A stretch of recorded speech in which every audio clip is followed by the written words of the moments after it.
He said, I've got to do this thing right. He was willing to unselfishly abide by God's word pertaining to how the kinsman marriage was to be. He put God's word above his personal gain. Right. Did you see what he did? Yes, sir. I don't care how much I want it. What does God say about this thing? Yeah. I'm going to line it up with what thus saith the Lord. And I'm going to put God's word above all my personal gain. Now, with regret, I'm going to say what I'm about to say. The unselfish, they are a few and far between breed among Yes, us sir. today. That's right. Yeah. I have never seen such selfish Yep. people today. Yes, sir. And some even creep into the church. Yep. And they're not about to esteem others more than themselves. Right. They never consider somebody else more than themselves. Every decision they make is about how to better them. Yep. That's right. Don't consider nobody else. Right. As I just said, they're only concerned about one person, me, myself, Yep. and I. That's all I'm concerned with. Yeah. Right. Sad to me to say that currently we are plagued with people who, when they see a chance for personal gain, they ignore what God says about it, willing rather to trample upon the rights of others. All they want to do is succeed. Yeah. They want to get to the top of the ladder. Right. And they don't care who they got to step on, getting to the top. Right. Selfish they are. They care nothing about living for God, but only about personal gratification. Feelings and well-beings of their fellow man mean nothing to them when it comes to them having what they want. Yeah. Get out of my way. Yeah. I deserve it, I desire it, and I want it, and I don't care how it hurts you while I get it. I'm telling you, this place is filled today with self-centered people. Yeah. Right. Let me say, such folk will one day regret their selfish ways. Yes, They sir. may not think it. Yeah. They will. They'll regret those selfish ways. I mean, there'll come a day that they'll learn what they gained by greed and selfish tactics isn't as gratifying as they thought it was going to be. Yes, sir. You Amen. just hang in there. Amen. Amen. I mean, what is gained by selfish means will eventually turn out to be a hindrance instead of a help. What they thought would bless them will one day turn out to be a burden Yeah. to them. Right. Buckle up and watch it. Sir. Amen. They may never admit it to you, but they'll live to see it. Yep. Now, Boaz, he would not marry Ruth. He would not marry Ruth if there was any contamination in their relationship. That's what he said. I'm going to make sure this thing's pure, he said. There's going to be no contamination in our marriage. Had he married without first clearing it with the kinsman that was nearer than he, then their marriage would have always been tainted. Yeah. It would have always been flawed. Yeah. And he didn't do it right, it would have always been soiled. Yep. Therefore, Boaz would not be a part of a bad relationship. Now, let me say this. This ought to be the thought process of couples contemplating marriage. But often it isn't. Did you know that we got some couples, they never pause. They're contemplating marriage, but they never pause and prayerfully consider the impure background of the one that they're about to marry. I mean, the impure background is there. It's obvious. But we got couples today that never pause and pray about the impure, the tainted, the soiled background of the one that they're about to marry. Some of these single men and women are willing to jump into a pool of impurities thinking they can swim themselves to a successful marriage. Yeah. They're willing to put everything on the back burner, everything that's so obvious, everything that's so impure in that person's life, and they say, I'm going to go ahead and marry him anyway. I'm going to go ahead and marry her anyway, impurities and all. And some way or another, I'll swim myself through this cesspool of sin and get me a successful marriage out of it. Amen. Yeah. No wonder almost half the marriages of our days That's right. end up in divorce. Amen. That's right.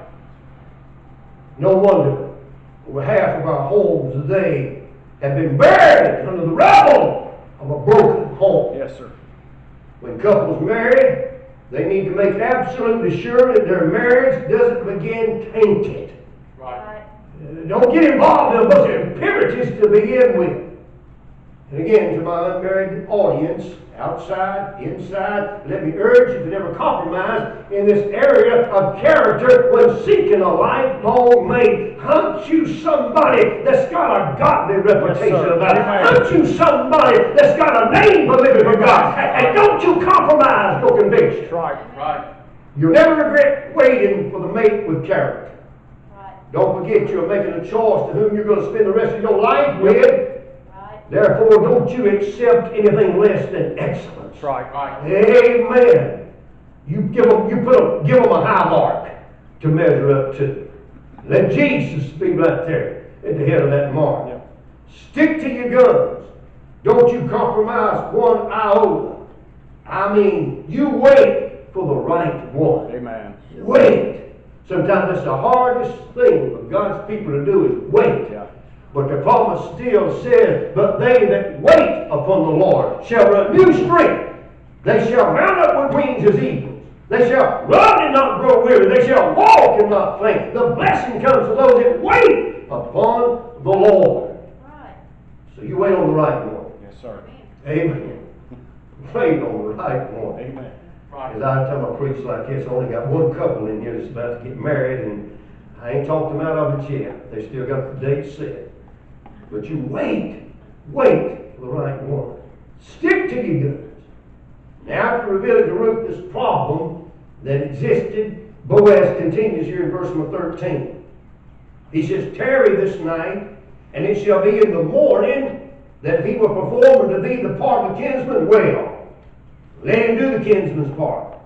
But if he will not do the part of the kinsman to thee, then will I do the part of the kinsman to thee, as the Lord liveth, lie down until the morning. Notice how Boaz told Ruth that he would personally, he would promptly, he said, in the morning, I'll see this near kinsman, and I'll find out what he's thinking. Yeah. I'll find out what he's got on his mind. I'll find out if he's willing to do the kinsman marriage or not.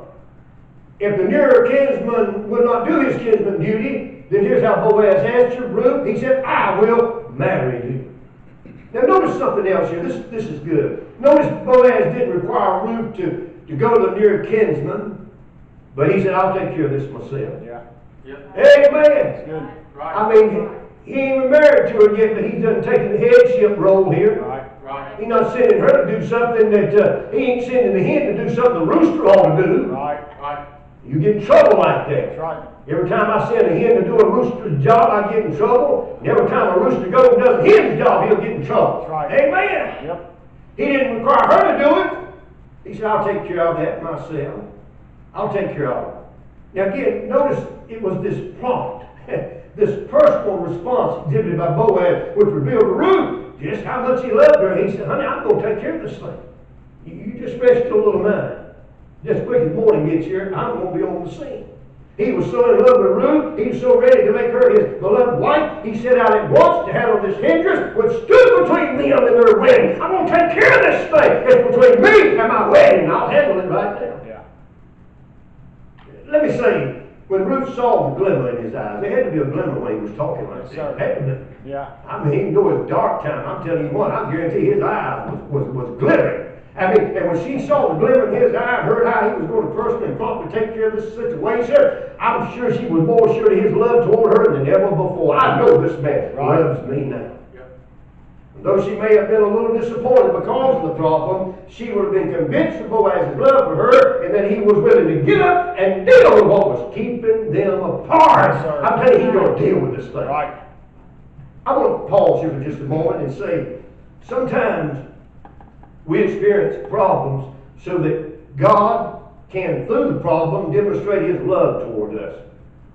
They were singing the song just a few minutes ago, how things look so much different from the shepherd's point of view. And I have lived that. I have learned that. Yes, sir. And it's sometimes through problems that God uses the problem to demonstrate just how much He loves us. Yes, sir. That's right. Now, I'll be the first to admit it's often difficult during such times to see this truth, but Romans 8:28 gets so much clearer when you get on the other end of this thing. Right. And though you may have not seen it then, God has a way of clarifying it later on. Now, He used those problems to show you, to convey to you how much He really loved you. However, often problems which are allowed to find us can sometimes just reaffirm how much He cares for us. But it's while in that valley, God will show up. You ever been in a valley? It's just while you're in that valley, He has a way of just showing up. Yes, sir. Right in the midst of that problem. Right. And things just start getting better. Starts getting better. Grace starts finding you the sufficient to get you through that dark valley. It's just a blessing. It is. Notice again the instruction given Ruth here in the text. Tarry this night, or stay until the morning, is what he said. Now these are words that are signifying something. It's signifying that Boaz has a concern for Ruth's safety.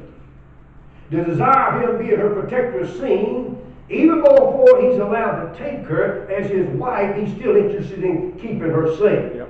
You should all understand. Well, let's suppose Boaz will allow her to, he allowed her to sleep the rest of the night at his feet instead of sending her away in the midnight hour. He cared something about That's her. right. Let me try to explain it. I think every one of us would agree that it'd be more dangerous for her to get up there and walk at night, not be able to see. She's out to harm herself. She could walk off a cliff. She could trip. She could fall. She could sprain an ankle. She could break a leg. She could break a foot. She wouldn't be able to see where she's going. And he was concerned about that. Yeah. He didn't want her to get hurt. He wanted to protect her. And not to mention under the cover of night. That's when all those evil people lurk around in the dark. That's right. To harm the innocent. Yep. That's when the hoodlums come out. Yep. The robbers, murderers, rapists. Not to mention all those vicious and dangerous and powerful animals which come out at night to hunt for food.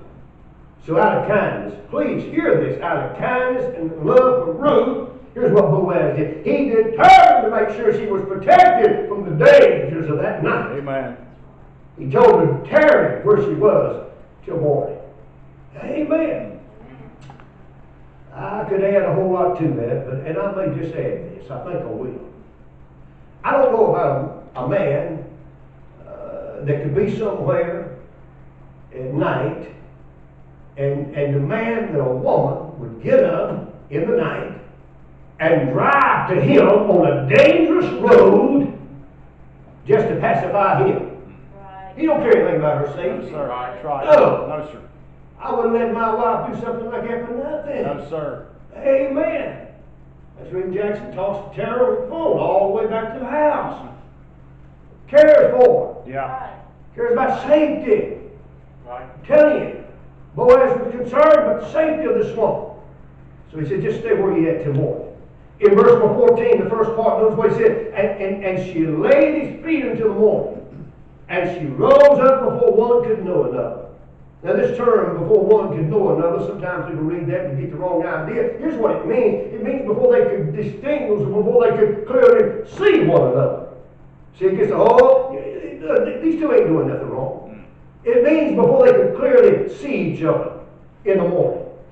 She left before it was light enough for people to discern the identity of each other. It's light enough to still walk and see where you go, but you can't really identify who someone is.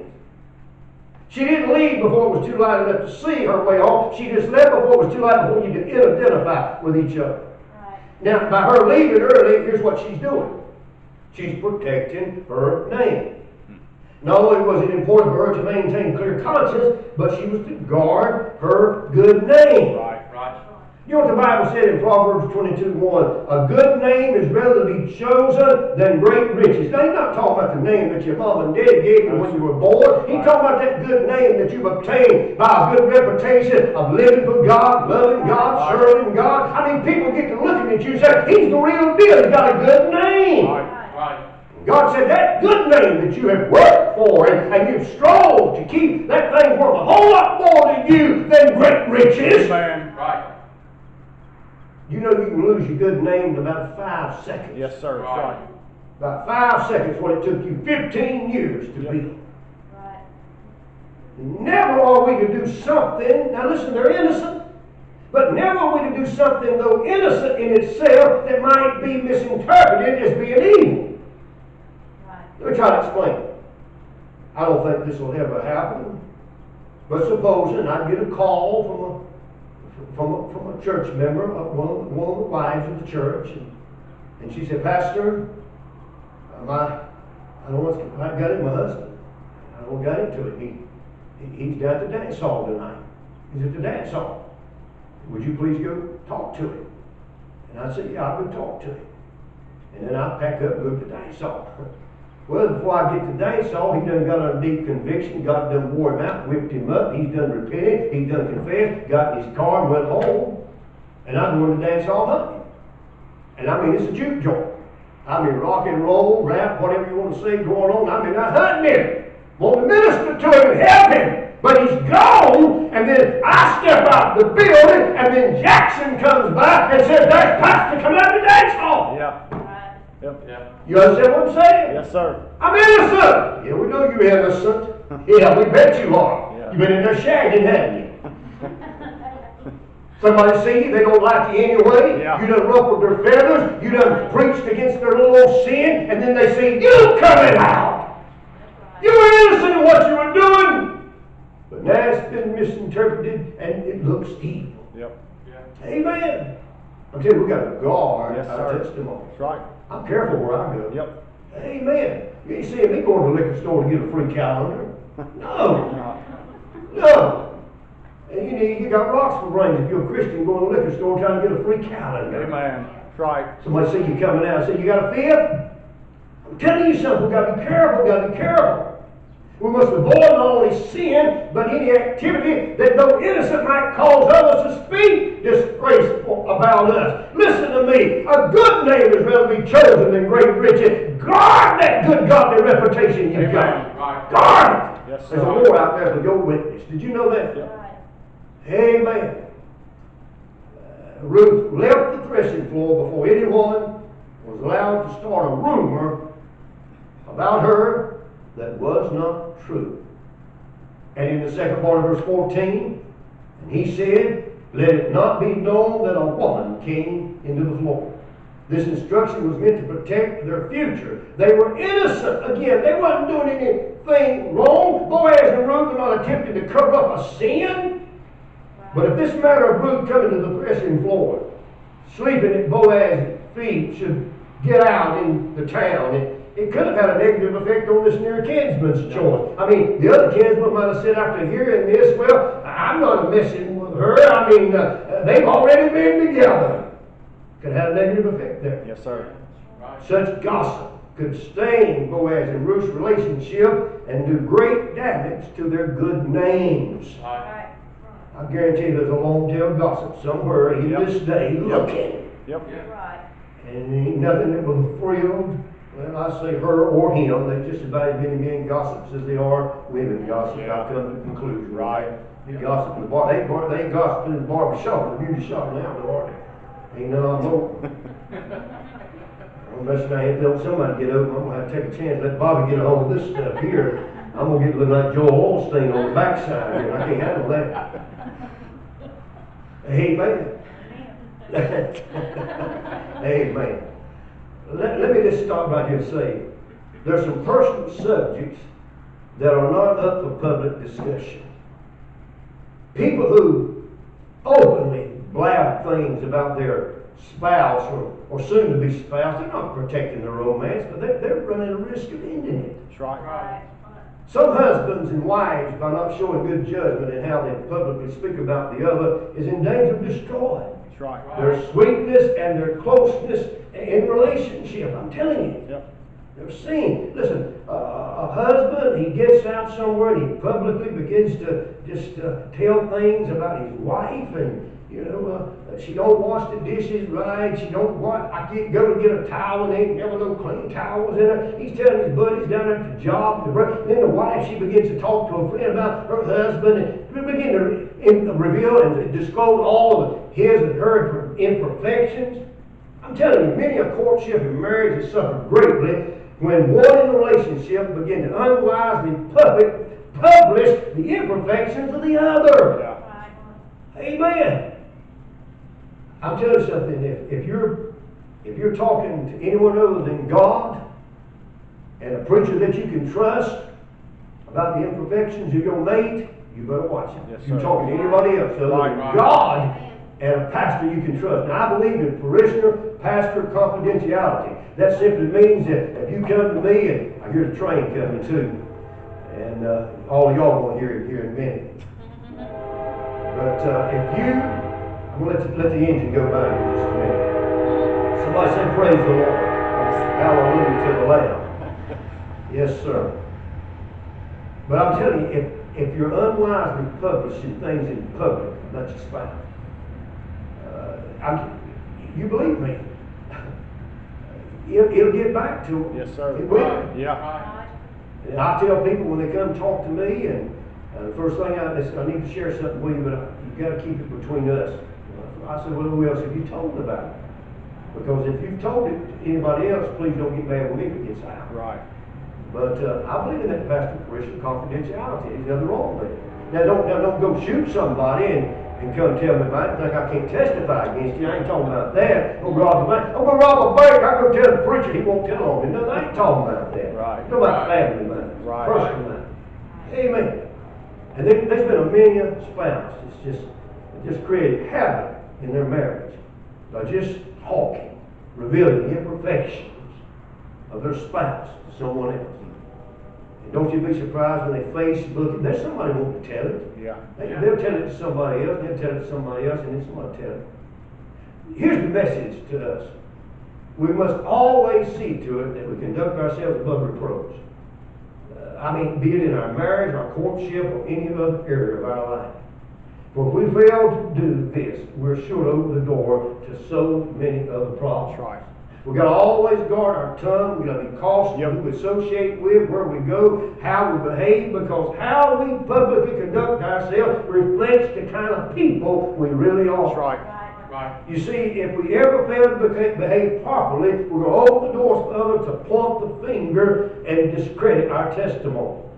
So again, though Boaz and Ruth had done nothing wrong, but for fear that some busybody who didn't understand what they were doing would start spreading all kinds of untruths about them, Boaz wisely told Ruth in verse 14, let it not be known that a woman came into the floor. Then he goes on in verse 15, also he said, bring the veil that thou hast upon thee and hold it.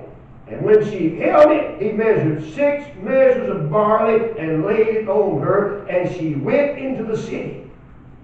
Now it'd be hard to exactly know how much these 6 measures of barley would be in today's measurements, but we can conclude this when you read the text here. It was a considerable amount of barley due to the fact that Boaz laid it upon Ruth, or it's such a big amount she needed some help to get it up on her shoulders. So it was more than a thimbleful. It was a big heap of barley. He helped her get it up on her shoulders. The grain was again confirmation of Boaz's love for this woman. Right. You see, love gives. And the size of the gift emphasized here how great Boaz's love was for Ruth. He gave her a big gift. And he's emphasized how much he loved her. Ain't that not the same true with our Lord? Yes, sir.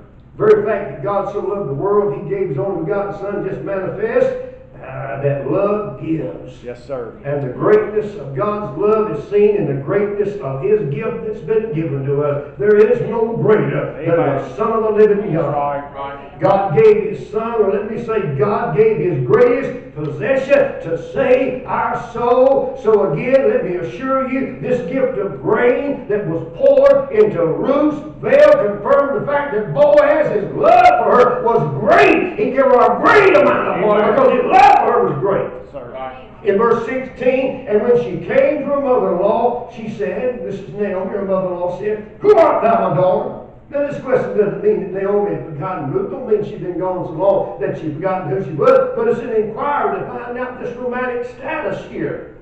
Today, we would say something like this. How'd it go? That's what we'd say. Yeah. You're reporting back. Well, how'd it go? Did you say yes? Or is the courtship over? How'd it go? And verse 16, the second part, and she, this is Ruth, told her, Naomi, all that the man had done to her. Verse 17, and she said, these 6 measures of barley gave he me, for he said to me, go not empty unto thy mother-in-law. Ruth could back up her account of the evening by this large amount of grain that she was able to bring home. She had proof to back up the report that Boaz was interested in her. Yes, sir. Right. She got the proof. Proof in the pudding here. He's interested in me. He likes me. You see what he gave me? He didn't give me just a little. He gave me a bunch of barley. Yes, sir. I got him. He likes me. He loves me. Let me say, if a woman says a man really loves her, yet that man never gives her gifts, never gives her any flowers, never gives her a ring, never does anything for her that evidences his love for her, I'm justified in concluding that that poor girl has been hoodwinked by a professional cheat. Yeah. Right. I am. She's been hoodwinked by a professional con artist. I'm telling you, when a man loves a woman, he'll give her gifts. That's right. Now, I ain't saying that she'll just love him because of the